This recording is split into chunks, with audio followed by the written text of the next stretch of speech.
Salutations, YouTube. This is PrezofHP with the JRGgamingnetwork, and this is the first episode of Philosophically Speaking.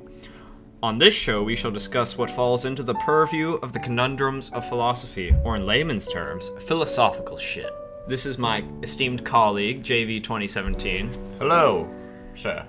Yes, on this episode, we shall be discussing what is good and what is evil, and how do we distinguish between them. Very interesting. I cannot wait to speak about things like that with you. It'll be quite the ride.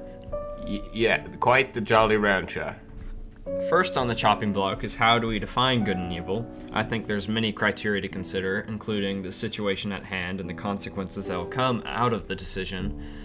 Don't you agree, Jackson? I do agree. And, do you believe there's a universal good and a universal evil? Well, I think we have to take into consideration that there are many different cultures around the world and many different definitions of good and evil, and there's not one true universal good and one universal evil. I think we can assume that killing people is bad, but the Aztecs would probably disagree, since they sacrificed people.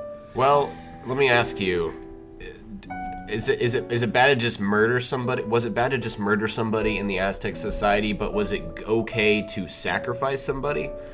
They probably didn't like you murdering someone, but they didn't, inflict the death penalty upon you because... They just slapped you on the wrist and bad killing people. They probably didn't think highly of murdering children and women. Yeah. I'm sure no one thinks highly of that. No, it's just a universal no-no.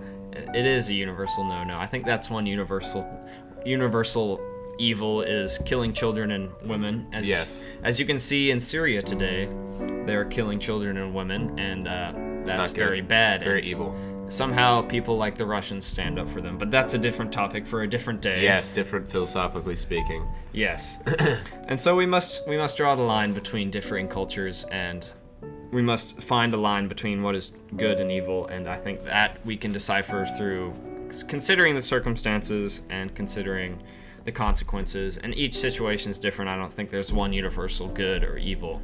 All right. Okay, next, we're going to give you some moral dilemmas, and you must decipher what is good and what is evil. These will hurt your brain. Maybe. Depends. These are a little not too hard, hopefully, for you. First is the inquiring murderer. So your friend comes to your door and tells you this guy's after him. You don't know why the guy's after him, but he comes to your door and he's like, hey, can I hide in your basement? And you're like, sure, I don't see why not. It's kind of sketchy that you're asking to hide in my basement, but sure. And then about 5 minutes later, this guy comes to the door and he's like, hey, did you see so-and-so? And it's your friend, obviously, and you're like, so you have to decide. You tell him, yes, my friend's in the basement. You don't know what the guy's gonna do to your friend, but you're like, yeah, my friend's in the basement. Or you can be like, no, I haven't seen my friend.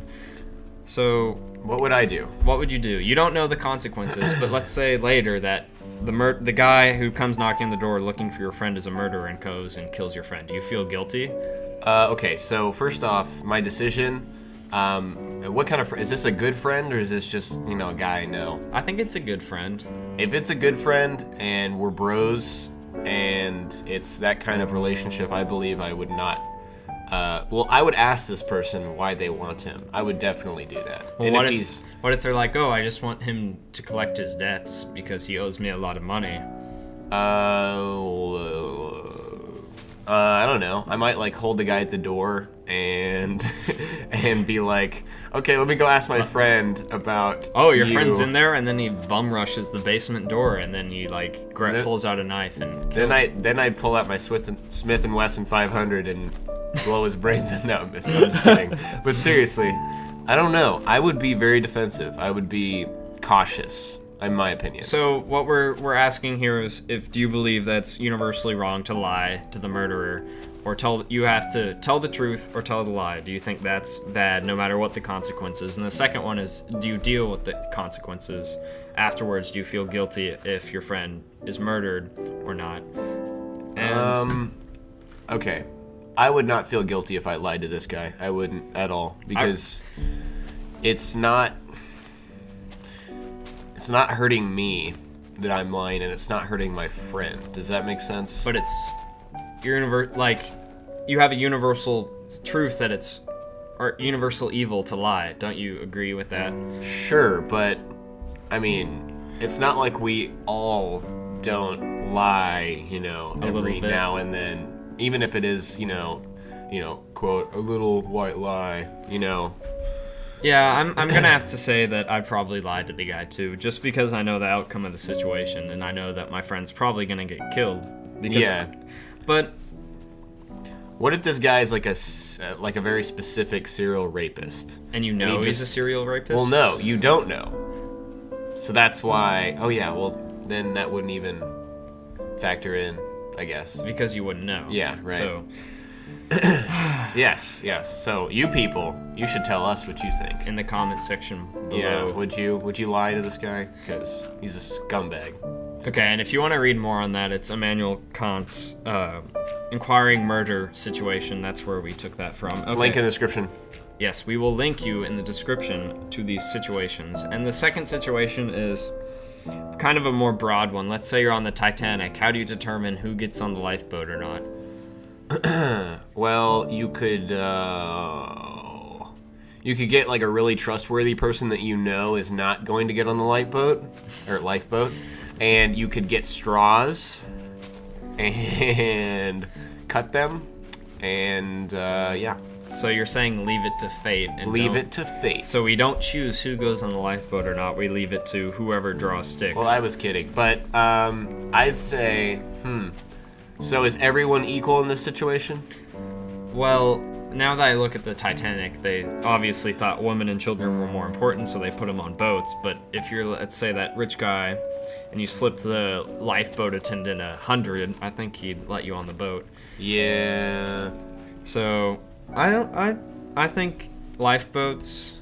It's hard. It's hard to determine who should go on the lifeboat and who shouldn't, and you're determining people's fate in life or death. So right. Whose life is more important in the dads who make the money, who have the jobs, bring home the bacon, or the children and women who still have a lot to see in their lives and they can still bear more children, etc., etc. Oh, yeah, that's a toughie. And you can tell us what you think down below. Obviously, you probably are swayed to believe that the women and children should be put on the boat, but what other criteria you think should factor in? Yeah. Let's say there's a celebrity cruise ship. Yeah. Should we go off of who makes the most money, or should we go off who makes the best films? How do we determine that? Who has the most potential? Yes. In the future. Okay. And I think there's a fine line that we've drawn between these dilemmas. There's either what's best for the most people, which is known as utilitarianism, or there's the universal bad, the universal good, which is categorical imperative, which was Kant's philosophy. And I think it's all utilitarianism is the way to go, just because it's all about circumstance and it's what's best for the people in that situation, not necessarily what's a universal good or a universal evil, because I don't think we can really draw what's a universal evil or a universal good in a situation where there's so many different subjective factors going in. Mm-hmm. And that was Philosophically Speaking. Hooray! And I don't know what you people are gonna think of this, but leave your description of what you think in the comments down below, and we will try to reflect what you people think we should do in the next episode. Yes, and if I may, do you know any kind of other topics you may be talking about that people can look forward to in future weeks to come? Well, I'm into politics, so we could talk about political philosophy, or we could talk about maybe metaphysics, Hooray. existence, or we can talk about epistemology, which is how do we gain knowledge. And I know all of you are probably like, well, I'm 12 years old. I don't know what you're talking about. These words escape my mind and understanding. And to you I say, Google is your friend. Or you can just pretend to throw out some of these fancy words and be the envy of all your friends. That means you, Billy. And also put some topics that you would like us to talk about, or Sam, in the comments below as well. Yes, So. we shall get to those and discuss those with great endeavor and enjoyment. Yes, so. Thank you for listening, and this was Philosophically Speaking. And also be sure to head on over to the JRG Network for more videos, more entertaining content, and all that fun stuff. So, we'll talk to you later. Bye.